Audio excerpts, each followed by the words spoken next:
We're back in Carmel because it's a sunny morning and we want to see more of it. So yesterday, GoPro announced a new firmware update, but it's available only if you do a manual update to your camera. So we'll leave a link in the description below if you want to do that. But we have installed that firmware update, and so we're going to do a mini vlog today that's unedited with the GoPro, and we're going to see just how long we can film with this camera before we have any problems, or if we have any problems. We may not have any at all. I'll leave all of the settings here if you want to check them out, but we also have not done a factory reset. So we're going to see if we need to do that or not, but we are using a new SD card. We're using an A1 SanDisk card as opposed to the Samsung cards that we were using earlier. Some people on the forums have been talking about how certain standards of cards may be causing the problems in GoPros, and if indeed it's true that A1 or A2 cards are a solution, then maybe that's the thing that we need to do. That firmware update does unlock some new shooting modes. It's mostly new frames per second for certain resolutions, but the main thing that it does is that it allows compatibility with the GoPro Max lens mod, which we do have, and we will be testing it out with the Hero 10. One thing to note is that you still can only shoot in 2.7K. You cannot shoot in 4K with the Max lens mod, but it's still a really good lens, and we're going to be testing it out today. So this new firmware update is being rolled out as a beta firmware, and so that to me indicates that GoPro is really taking our feedback more seriously. GoPro's also been commenting on our videos, offering really good and helpful tips, and so we really appreciate that GoPro seems to be listening to customers, especially when there are problems.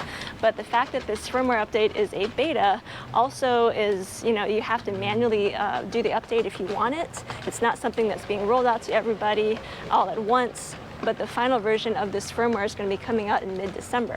So if you want to be a beta tester like we have signed up to be, then you can go ahead and do that. Yeah, that's right. This is more of a standard approach when you're releasing software. It's better this way because it's more tried and trusted. And people will willingly test for you. Yep. We are happy to test and make videos about what we find. During this test, we're going to walk down the street here in Carmel by the sea. And this is really what we do with our GoPros. We have a travel channel and we do adventure and lifestyle and some documentary. And we shoot with them pretty much all day when we're on our trips. So if you're not familiar with this area of California, it's kind of like Northern California near the Monterey Bay. And this is a cute little beach town that we came to previously, but we're going to be walking through it more in depth today to see what else they have here on the strip. But yeah, everything here is great. The architecture, the art, the style, the food, the gardens. So we just passed by a sign that said that this town, Carmel by the Sea, turned 100 years old in 2016. So yeah, it's an older town, but you wouldn't necessarily know that by walking around, because even though the buildings around here do have an older feel to them, they're really nicely maintained. I was actually going to say the opposite. It's a very new town, only 100 years old, but it looks old. Depends on where you're from, right? But it's, yeah, it's that's old or true. new. Because it looks like old Europe, but it's only 100 years old. But it is true that it's very well maintained and everything does look new, even though it's made in an old style. All right, now I've switched over to the Max Lens mod. We're shooting in 2.7K at 30 frames per second using the Super View. We've also got the Horizon lock on. I would say of all the places in the USA I have seen, this place the most recreates the charm of Europe. Floating with a 5-month-old, it's important that we take him out often and play with him. Yeah, he's actually pretty good. He'll stay in his stroller for most of the day, but understandably he gets a little bit agitated sometimes and is like, I want to stretch out, I want to move around. All right, let's go check out this little alleyway here, which definitely makes me feel like I'm in Spain. It's pretty narrow, but it is actually pretty cool. We have some vines here and a little archway, and it looks like it leads to a little art gallery. This is so charming and unexpected.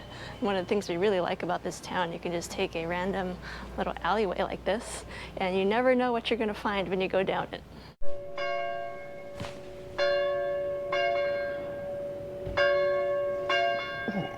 All right, well, we decided to pause for lunch at a Mediterranean restaurant on the side of the road, so we're doing some outdoor dining. We got Turkish kofta kebab with lavash, pretty awesome, with tzatziki. And I already went ahead and tried it. Kebab to me means grilled. That's really what it means to me. But the kofta is basically a meatball, kind of Middle Eastern style meatball. So now we're gonna take the 17-mile drive, which we keep seeing signs for around the Carmel, Pacific Grove area. The problem has been that you have to pay at some point when you reach the Pebble Beach area. So we're about to do that right now. Yeah, let's check it out, keep it rolling. Hi, we'd like to take the drive. Yes, it's 1075 debit credit. All right. Oh, here's a loan, Cypress. Yeah. Brochure. So it was $10.75 for the car to get through. Hopefully it's worth it. It's like 50 cents a mile almost. Yeah, we'll see. This is pretty nice. So far it's like a nice wooded drive. And this whole area here near Pacific Grove in the Monterey County is pretty posh. It's kind of like an upscale place, so it's exploration in these nice habitats that they have. So we continued on the 17-mile drive, and this is one of the first stops. It's a really gorgeous white sand beach called Spanish Bay. Take a look at that. So this was where a bunch of Spanish explorers originally camped out at around 1769. They were looking for Monterey Bay, but they couldn't find it because they were going off of a description that was written in the 1600s. So it took them about a year to actually find Monterey Bay, but you know, if you ask me, this is a pretty cool place to stop if you're looking for another part of the California coast.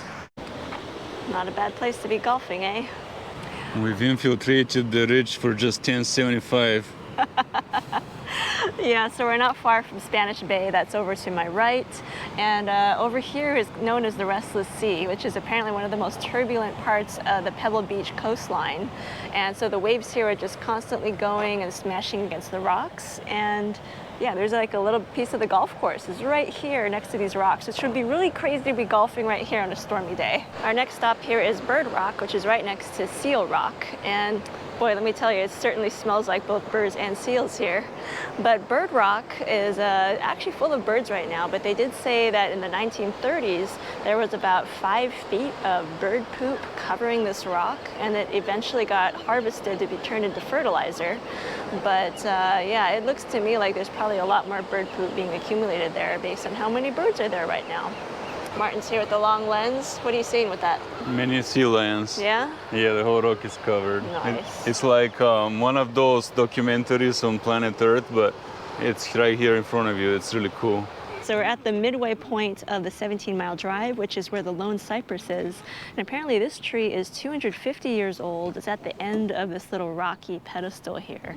And apparently in 2019, there was a pretty big storm that took away about 1/3 of the tree. So it's kind of on its way out, but looks fairly big right from this angle. All right, it's been a full day of vlogging and adventuring with the GoPro Hero 10 right after doing that new beta firmware update. So can you guys guess how many freezing problems or bugs that we had with our camera all day long?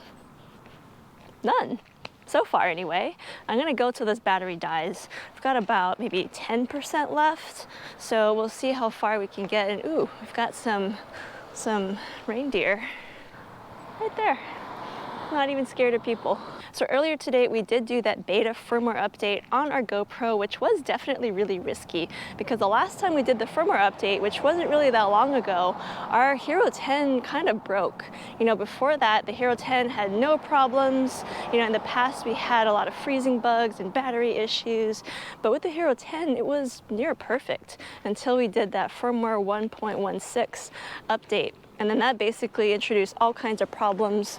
We had freezing problems, the battery wasn't charging properly, all kinds of things.